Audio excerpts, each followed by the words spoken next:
முருகா வெற்றிவேல் முருகா வேலுண்டு வினையில்லை மயிலுண்டு பயமில்லை. என் அன்பு தங்கமே, இப்பதிவு உன்னுடைய கண்ணில் பட்டிருந்தால் இதை முழுமையாக கேட்டுவிடு தங்கமே. உனக்கான ஒரு முக்கிய விஷயத்தை கூறவே உன் அப்பா நான் வந்துள்ளேன். நீ விரும்பிய ஒரு உறவு உன்னிடம் பேச வேண்டும் என்று துடித்து கொண்டிருக்கின்றது. ஆனால் எவ்வாறு உன்னிடம் பேசுவது என்று தெரியாமல் தவித்து கொண்டிருக்கின்றது. அவர் உனக்கு மனதுக்கு மிகவும் நெருக்கமானவர், பிடித்தவர். ஆனால் பிரிந்து விட்டீர்கள். அவரின் பிரிவை நினைத்து நீ வருத்தப்படாத நாட்களே இல்லை. அவ்வளவு கஷ்டத்தில்தான் நீயும் இருக்கின்றாய். என் தங்கமே, ஒருவரிடம் பேசவே கூடாது என்று முடிவு செய்த பிறகும் அவரிடம் மீண்டும் பேச தூண்டும் உணர்வை கொடுப்பதுதான் உண்மையான அன்பு. உன்னவரும் அதே உணர்வுடன் இப்பொழுது உன்னை தேடி வந்து உன்னிடம் பேசுவார்.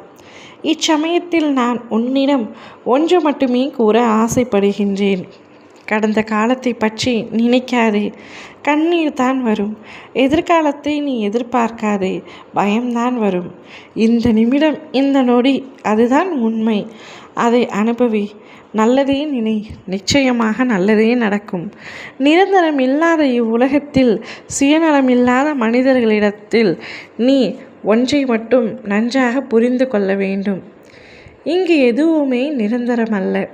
எவருமே நிரந்தரம் இல்லை என்பதுதான். ஒரு துளி அன்பை கொடுத்துவிட்டு பல துளி கண்ணீர்களை பரிசாக கேட்கும் மனிதர்களின் மத்தியில்தான் நீ இப்பொழுது வாழ்ந்து கொண்டிருக்கின்றாய். சில உறவுகள் உன்னிடம் ஏதேனும் தேவைப்பட்டால் மட்டுமே வருவார்கள். அப்படிப்பட்ட உறவுகளை நீ உன்னிடத்தில் தக்க வைத்து கொள்வது நல்லது கல்ல தங்கமே. அவர்களை உன்னிடம் இருந்து தனிமைப்படுத்த வேண்டும். அனைவரின் மீதும் அன்பு காட்டலாம், அதில் எந்த தவறும் இல்லை.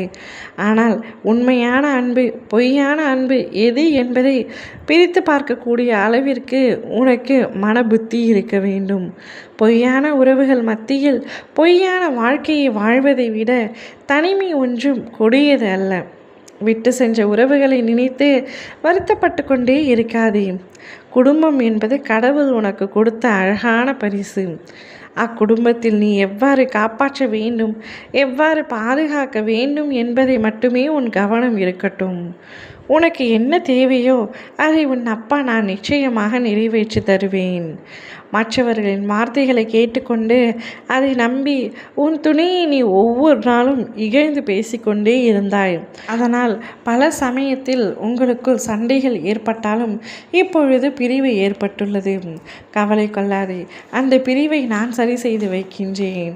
உன் துணையே உன்னிடம் வந்து பேசுவார், உன்னை அழைப்பார். நீயும் அவரும் ஒன்றாக சேர்ந்து வாழ வேண்டும் என்பதுதான் உன் அப்பா எனக்கான ஆசை. உன்னுடைய துணை உனக்காகவே படைக்கப்பட்டவர். உன்னை தாண்டி வேறு எங்கும் செல்ல மாட்டார். நிச்சயமாக அவராகவே உன்னிடம் பேசுவார். இப்பொழுது அவருடைய மனநிலைமை மாறிவிட்டது. உன்னுடைய பேச வேண்டும் என்று தான் துடித்து கொண்டிருக்கின்றார். கூடிய விரைவில் அதற்கான தைரியத்தை வளர்த்து கொண்டு நிச்சயமாக உன்னிடம் பேசுவார். ஓம் முருகா வெற்றிவேல் முருகா.